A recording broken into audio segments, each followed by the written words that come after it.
Hello, karibu katika channel yetu ya Elimika. Leo tumekuletea tangazo la kuitwa kazini. Tangazo hili limetangazwa leo Julai 31, 2027.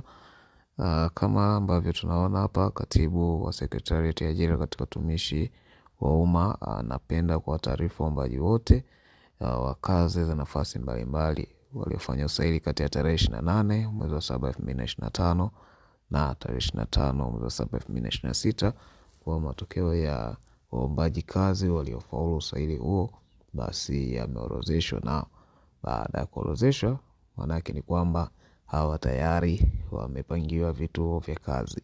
Kwa hiyo miongoni mwa majina haya mengine yametolewa katika kazi data ama database kwa kada mbalimbali ambao walifanya usaili na wakafaulu, lakini wakati huo hawakuweza kupata nafasi, lakini sasa hivi tayari wamepangiwa vituo vya kazi. Aidha, waombaji kazi waliofaulu usaili na kupangiwa kituo cha kazi wanatakiwa kuripoti kwa mwajiri ili kuweza kupewa utaratibu mwingine wa kusaini mikataba na kadhalika, lakini wamesisitiza sana kuwa na vyeti halisi.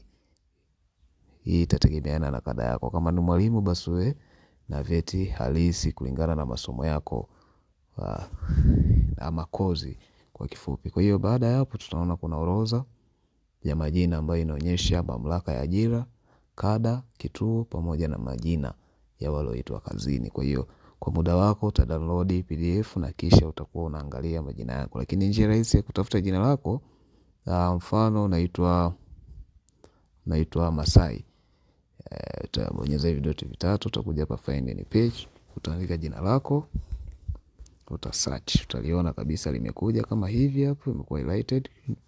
Umelitafuta kwa urahisi tu kwa kutumia button ya find any page. Lakini kama ukiwa umedownload basi katika app ambayo unafungulia ikiwa na option ya kusearch kitu katika PDF basi utasearch ili uweze kurahisisha utafutaji. Tumekuwekea linki ya kuweza kupata PDF hii katika uwanja wa comment. Kwa hiyo baada ya kusikiliza kwa makini video hii basi nenda ka download PDF kisha uweze kuangalia jina lako. Lakini baada ya kuona jina lako hakikisha una download placement letter ambayo inapatikana katika account yako uliyotumia kuomba nafasi za kazi kupitia ajira portal.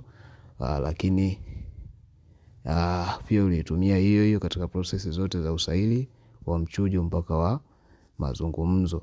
Ndipo hapo utakutana na barua ya kupangiwa kituo cha kazi ambayo itakuwa na maelekezo yote ya namna ya kuripoti na vitu muhimu utakuwa umeelekezwa hapo.